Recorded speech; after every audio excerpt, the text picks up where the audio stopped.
Boker Tov à tous, nous allons, Be'ez Hashem, continuer notre cours sur le Mesilat Yesharim. Nous sommes au Perek Zayin, et maintenant, vous vous rappelez qu'il y avait deux catégories de zèle. Il y avait un zèle qui était avant de commencer l'action, et maintenant nous sommes à la partie qui va parler du zèle après avoir commencé l'action de la mitzvah. Ach azerizut achar atralat ha'maaseu. Cependant, le zèle qui est après d'avoir commencé l'action consiste à ce que chez Kevan shachaz ba mitzvah yemer lashlimota. C'est que lorsque quelqu'un a commencé une bonne action, il doit s'empresser d'aller jusqu'au bout. Velo le'akel me'alav kemi shemitabe lashlich me'alav masao. Et pas comme quelqu'un qui se relâche, comme s'il désirait se défaire de la charge qui lui est mise sur lui. Et là, mir ato pen lo iske ligmorota, mais plutôt par crainte de se dire mais peut-être que je ne vais pas la terminer. Autrement dit, il y a ce qu'on appelle la précipitation et il y a ce qu'on appelle l'empressement. L'empressement, c'est lorsque quelqu'un il ne perd pas de temps, il s'applique pour aller jusqu'au bout des choses. Et il y a celui qui veut se débarrasser d'une mitzvah. Se débarrasser d'une mitzvah, a priori dans la vitesse, eh bien, on pourrait imaginer que la personne est là en train de faire rapidement. Mais pourquoi ? Parce que cette personne, en fait, elle veut juste terminer. Elle ne veut pas que ça dure. Chas v'shalom. Mais ça, c'est lorsque la personne pourrait bâcler une mitzvah. Or, ici, ce que nous dit le Ramchal, c'est que l'homme doit être appliqué, impliqué, pressé, zélé d'aller jusqu'au bout de la mitzvah, mais non pas pour dire « Ah, c'est bon, maintenant, Baruch Hashem, je suis acquitté, j'ai plus besoin de la faire », mais non, il faut que dans la manière avec laquelle on le fasse, on puisse sentir que notre motivation est d'aller jusqu'au bout de quelque chose. Et c'est ce sur quoi nos Chachamim ont multiplié les paroles lorsqu'ils ont dit Kol hamathil b'mitzvah ve'eno gomer ota kover ishto ubanav. Très difficile à écouter cette phrase. Tout celui qui commence une mitzvah et qui ne termine pas la mitzvah, littéralement, il enterre sa femme et ses enfants. Ve'amru, et nos chachamim vont nous dire En ha-mitzvah nikret el al shem gomra. Et nos maîtres vont nous dire que la mitzvah n'est appelée que al shem gomra, que au nom de celui qui le termine. Ve'amar Shlomo HaMelech, troisième texte qui parle encore de ça, c'est lorsque le roi Salomon nous dit dans les Proverbes Alav Hashalom, Hazita ish ma'ir bimlachto lifnei melachim ityatzav, bal ityatzev lifnei hashukim. Si tu as pu observer devant toi un homme qui est rapide dans son travail, sache que ça lui permettra de se tenir devant des rois. Et ce, afin qu'il n'ait pas besoin de se tenir devant des hashukim. Hashukim, on voit le mot hashur, des personnes obscures. Je ne sais pas exactement comment on pourrait le traduire. Du moins, on voit que c'est une manière de pouvoir se tenir devant des personnes qui sont nobles. Hachamim zichronam livracha yihassu lo hashevach hazeh al shemiyer bimlechet binyan habayit velo nit'atzel ba le'acher ota. Et nos Hachamim, lorsque ils ont parlé du roi Salomon avec éloge, c'est parce que nos Hachamim ont vu qu'il ne s'est pas relâché par fainéantise, mais il a eu le zèle de construire le Beth Amikdash et il n'a pas retardé quoi que ce soit dans sa réalisation. Et nos Hachamim, comme vous voyez, il y a marqué Irbu, le Rav a déjà amené plusieurs textes, il en ramène d'autres.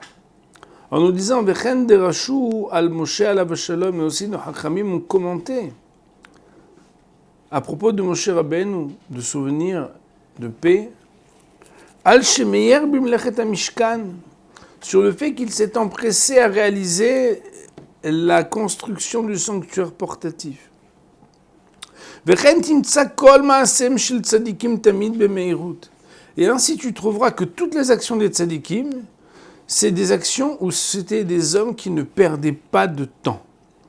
Ils étaient zélés, ils agissaient avec rapidité, empressement, mais pas dans la précipitation et le bâclage, dans l'importance qui est donnée. Avram Ktivbo, à propos d'Avram, il est marqué Vaimer, Avraham, Aoela, El Sarah, Vayomer, Mahari. Lorsque les anges sont venus, il est marqué dans le texte qu'Avram s'est empressé à entrer dans la tente de Sarah et à lui dire Mahari, dépêche-toi, va un sirougot, c'est marqué là-bas, de préparer quelque chose pour ces anges qui sont venus nous visiter. Vaïtel el na'ar Vaimer, la ansototo. Et c'est comme ça aussi que, on le voit plus tard, que Avraham Avinu a aussi eu la marque d'être mémaher dans la réalisation. Il me semble là-bas qu'on parle de la préparation justement de ce mets qui devait être donné au Malachim. Il me semble que c'était à Ishmaël qui l'avait donné de le faire, il faudrait vérifier. Rivka, à propos de Rivka, il est marqué elle aussi, on voit que quand elle est venue pour donner à boire à Eliezer et aux animaux, aux chameaux, il est marqué que elle s'est empressée. Et aussi dans le Midrash, il est écrit que dans le livre de Shoftim, lorsqu'on parle là-bas de la femme de Manoah, il me semble, il est marqué qu'elle s'est empressée, elle a couru pour lui raconter. Et là-bas, le texte de nous dire, vous savez, c'est lorsque la femme de Manoah, la maman de Shimshon, de Samson, elle a vu cet homme qui était un ange, qui est venu lui dire qu'elle aura un enfant. Alors le Midrash va nous dire là-bas que comme il y a marqué qu'elle s'est empressée et qu'elle a couru, mais la met shel kol ma'asem shel tzadikim bimhirut, cela vient nous apprendre que toutes les actions des tzadikim, c'est toujours la course. Asher lo yitnu hefsek zman lo el athalat hamitzvah velo el hashlamata, qui ne laisseront pas passer le temps ni à l'amorce du commencement de la mitzvah, ce dont on a parlé le cours précédent, ni non plus dans le fait de compléter et d'aller jusqu'au bout de la mitzvah. Vetiré, chez Adam asher tilhat nafsho ba'avodat bor'o, et observe que l'homme qui a un engouement, qui a un feu spirituel dans le service de son Créateur, il est évident qu'il ne va pas, on va dire, se laisser aller. Ça veut dire se rendre fainéant dans la réalisation des mitzvot. Et là, mais son mouvement sera comme celui d'un feu rapide.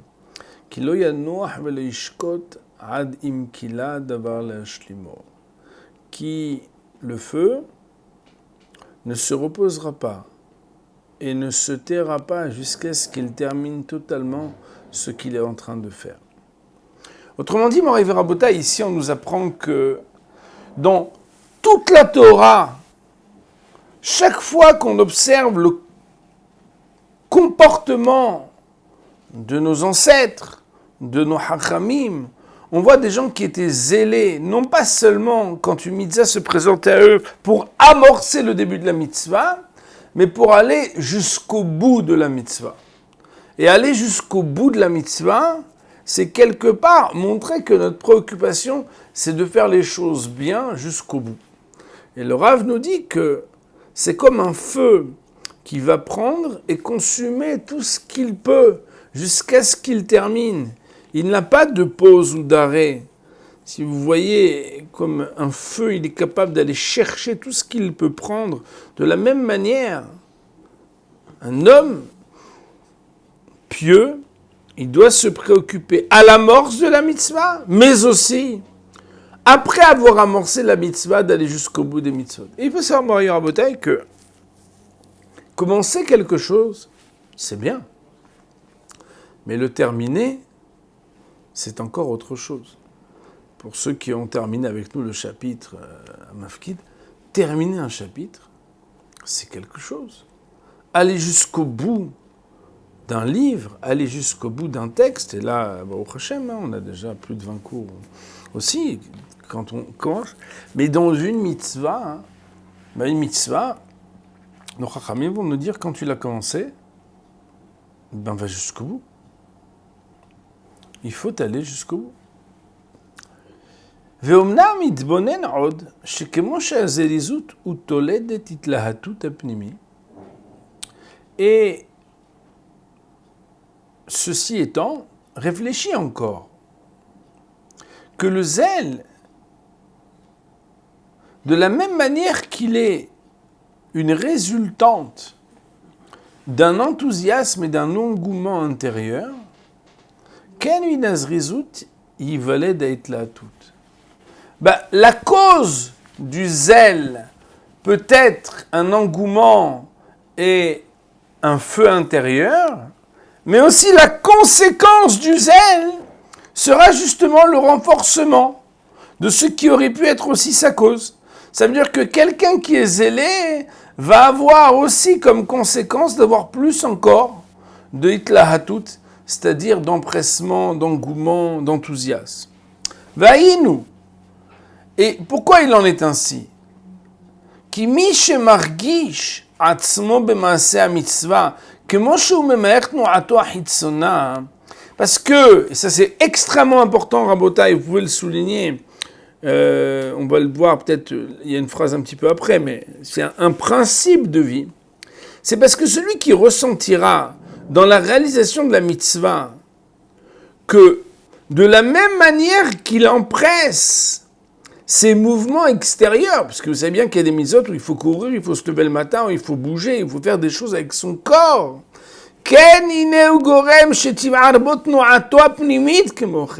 Le mouvement extérieur va avoir une incidence sur l'enthousiasme et le mouvement intérieur. C'est comme si on pourrait dire, Moraï Rabotai, que le mouvement d'empressement de zèle extérieur va créer une motivation profonde de celui qui en est l'acteur. Et de ce fait, l'envie, la volonté, le désir, vous voyez où on est? Ouais, David? Va aller en grandissant.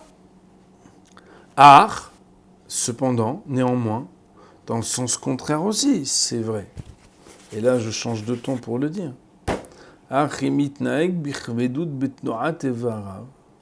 Mais s'il se comporte avec lourdeur dans la manière avec laquelle il évolue et avance pour le mouvement de ses membres,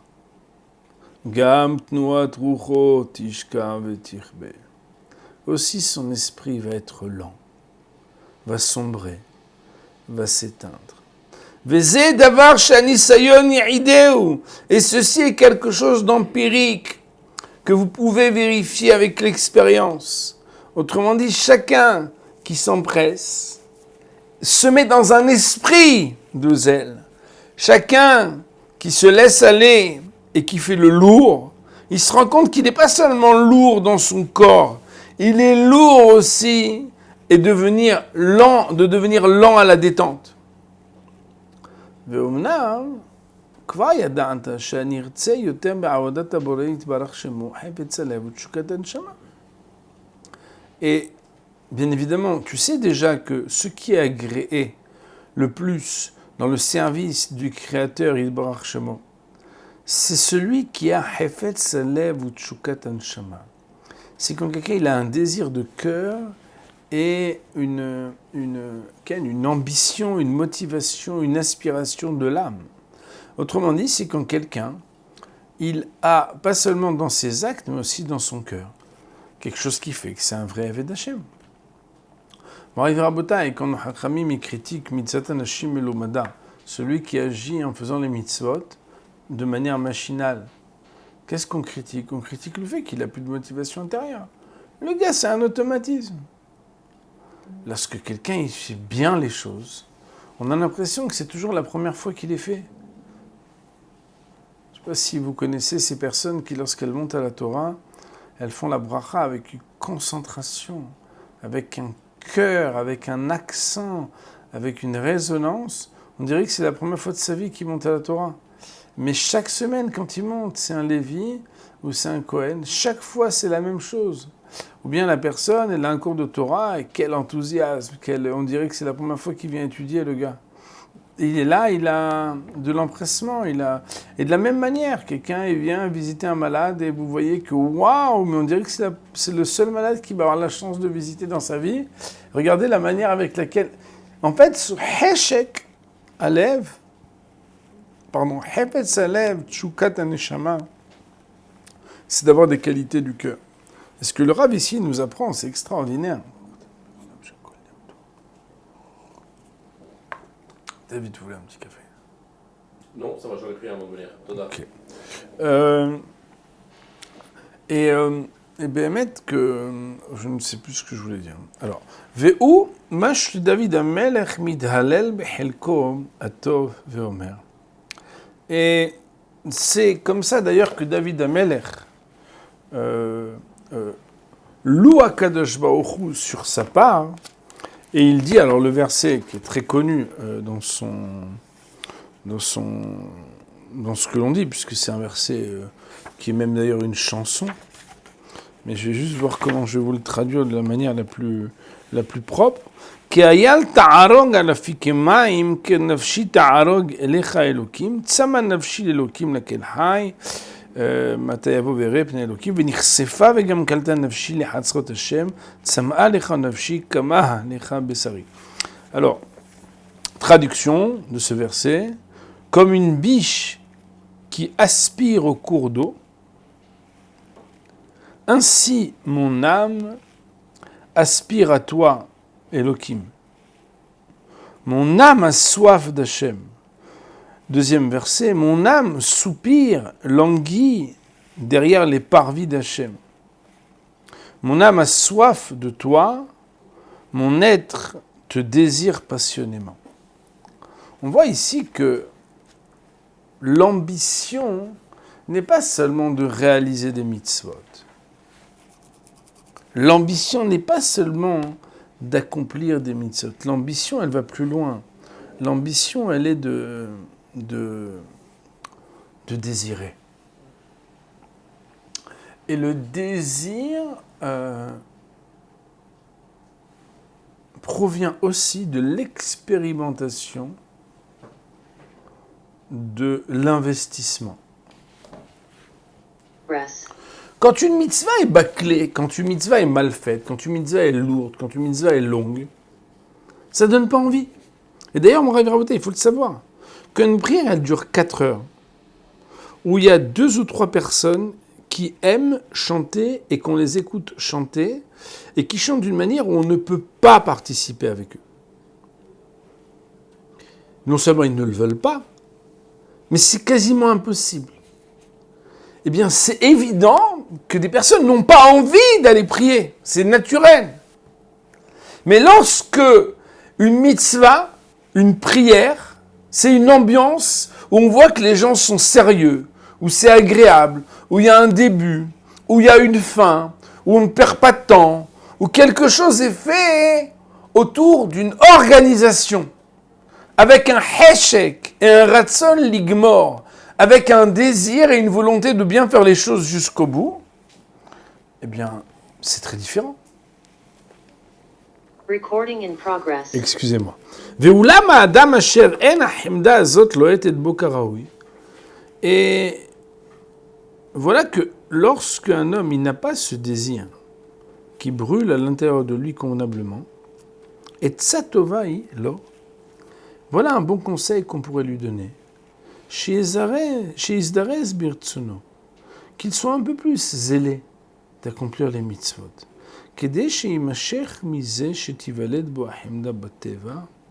Afin que soit amené de cela comme conséquence que va naître à l'intérieur de lui ce désir naturel.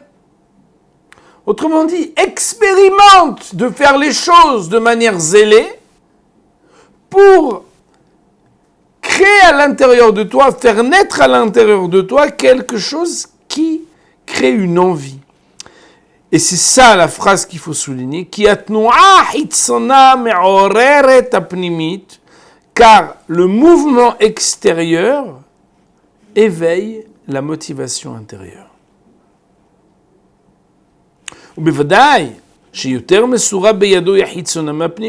Et c'est sûr que tu pourras maîtriser plus ce qui est extérieur que ce qui est intérieur, puisque le mouvement extérieur, tu peux t'y forcer, alors que la motivation intérieure, c'est beaucoup plus difficile de se motiver intérieurement de manière forcée.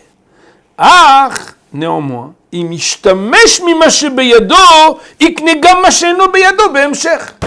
tu fais ce que tu peux par rapport à ton mouvement extérieur, tu vas créer à l'intérieur de toi ta motivation intérieure. Or, ton mouvement extérieur et physique, il t'est donné de le dominer et de le décider, et c'est beaucoup plus difficile de le faire avec ce qui est à l'intérieur, mais si tu t'occupes de ce que tu peux t'occuper à l'extérieur, va s'éveiller à l'intérieur de toi quelque chose que tu ne peux pas maîtriser, qui est à l'intérieur.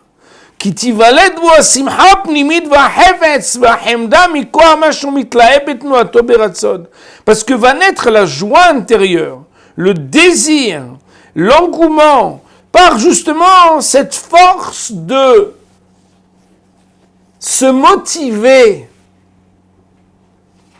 extérieurement pour se motiver intérieurement. Ve'uma shaya anavi omer ned'a nirdefa lada'at et Hashem.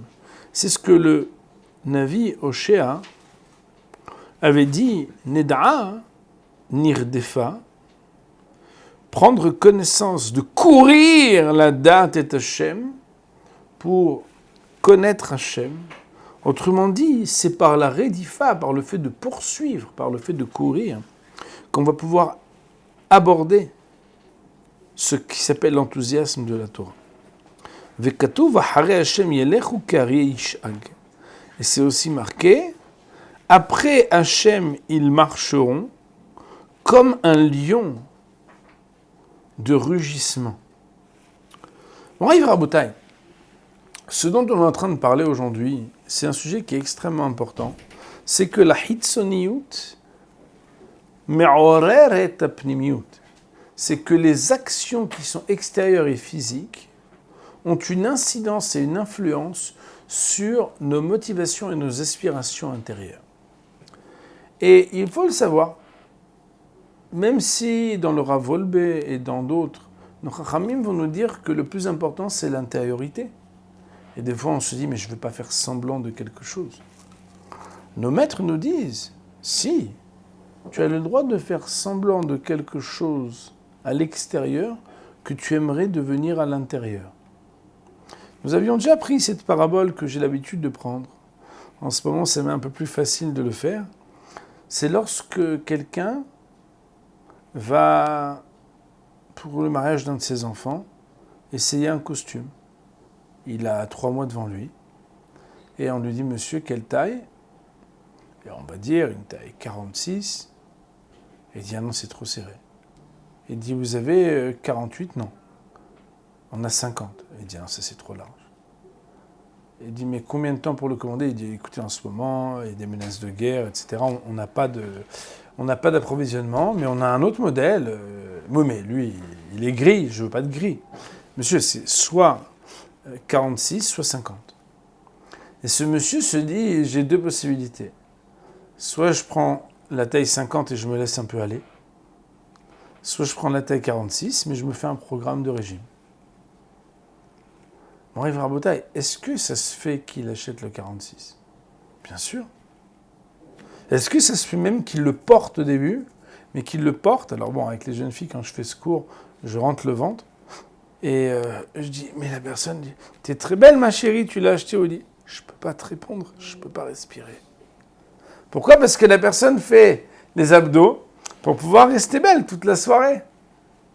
Mais est-ce qu'elle a le droit de le faire? Bien sûr qu'elle a le droit de le faire. Porter le vêtement d'un comportement qui n'est pas encore le nôtre, afin de pouvoir être au régime de l'intériorité qui ne fait pas honte à l'extériorité et qui est un mécanisme qui transforme que mes motivations par mes mouvements extérieurs deviennent des motivations intérieures. Il nous dit le Rav au contraire. Inscris-toi dans l'action zélée. Implique-toi sérieusement et quelque chose va faire que tu vas devenir quelqu'un de motivé. Progress. Nos Chachamim nous disent qu'on a toujours une relation très profonde entre le sujet qui réalise l'action et l'action qui est réalisée. Voilà que les mitzvot, Rabotai, ils nous sont proposés à tous. Et tout le monde doit faire les mitzvot. Normalement, en principe, on peut pas dire « Ouais, mais moi, je mets pas les tefilines, j'ai pas envie. » Mais on fait pas ce qu'on veut. On fait ce qu'on doit. Ouais, mais j'aime pas. Ah, t'aimes pas? Demande-toi pourquoi t'aimes pas. Est-ce que tu le fais bien? Est-ce que tu le fais au bon moment? Est-ce que tu sais ce que ça signifie? Connais-tu les détails? Quand quelqu'un joue du piano, c'est sûr que s'il joue faux, il va pas aimer le piano. Mais si quelqu'un il apprend à s'entraîner de faire bien l'introduction, le milieu et la fin de son morceau, et qui le fait bien du début jusqu'à la fin, y a-t-il quelqu'un qui a cette performance et qui ne désire pas, dès qu'il termine, rejouer déjà le morceau? Une autre. Pourquoi une autre? Ça vient pas que de l'extérieur, ça vient aussi de l'intérieur. C'est qu'à partir du moment où tu fais les choses bien, ça te donne une satisfaction et une motivation très profonde. Seulement, les gens vous disent, quand je serai motivé, je le ferai. Je me sens pas prêt. Moi, tu vois la tsniout, moi, tu vois le Shabbat, moi, tu vois la cacheroute, je le sens pas encore. Et moi, je suis quelqu'un d'intègre. Dès que je le sentirai, je le ferai. Je veux pas être hypocrite. Je veux pas faire quelque chose que je ressens pas. Mais le Rav, il nous dit, mais tu vas attendre, ça se trouve, très longtemps. La vie, elle passe. Comment ils font les autres? Ils commencent à faire, un peu comme ce Naaseh Benishma, ils commencent à faire de manière sérieuse, et en commençant à faire de manière sérieuse, on a envie de faire de manière sérieuse. Et l'expérimentation dans l'action de la mitzvah va créer à l'intérieur de nous les motivations de la mitzvah. Et ça, c'est un chidouche qui vaut de l'or, parce que c'est une manière extraordinaire de trouver comment se motiver. D'ailleurs, mon Rav Rabodé, il faut savoir, il y a des gens, quand vous leur dites le Shabbat, impossible. C'est même pas la peine de leur expliquer. Ils vont se dire, ah, mais quand vous les invitez un Shabbat, on en parle avec vous, Jean-Louis, quand on les invite un Shabbat, quand le gars, il dit, il faut que je te dise quelque chose, c'est la première fois que je fais Shabbat, et tu veux que je te dise, j'ai kiffé. Ça me donne envie de revenir. À combien de personnes ça arrive? Mais ces mêmes personnes, si vous leur aviez dit, t'as envie? J'ai pas du tout envie. Et finalement, en le faisant, tu commences à avoir le désir et l'envie de quelque chose. Si tu attends d'être motivé pour te motiver à être motivé, tu peux attendre très longtemps. Mais si tu crées un mouvement qui te sent même un tout petit peu hypocrite, mais parce que tu as conscience de ce que tu dois faire parce qu'il faut le faire, il nous dit le Ramchal, quand tu le fais bien, du début jusqu'à la fin, quelque chose va être intégré à l'intérieur de toi. De créer à la fois la satisfaction, le plaisir d'avoir fait quelque chose de bien, mais aussi le désir, l'ambition et l'aspiration d'accomplir la Torah et les mitzvot. Et ça, c'est donc l'interaction qu'il y a entre, d'un côté, que celui qui a déjà le feu de l'aspiration, ben c'est sûr qu'il va aller jusqu'au bout des mitzvot, mais aussi le contraire, la réciproque, c'est que celui qui va au bout d'une mitzvah, cette mitzvah-là, elle va aider à créer à l'intérieur de lui quelque chose de la motivation. Recording stopped.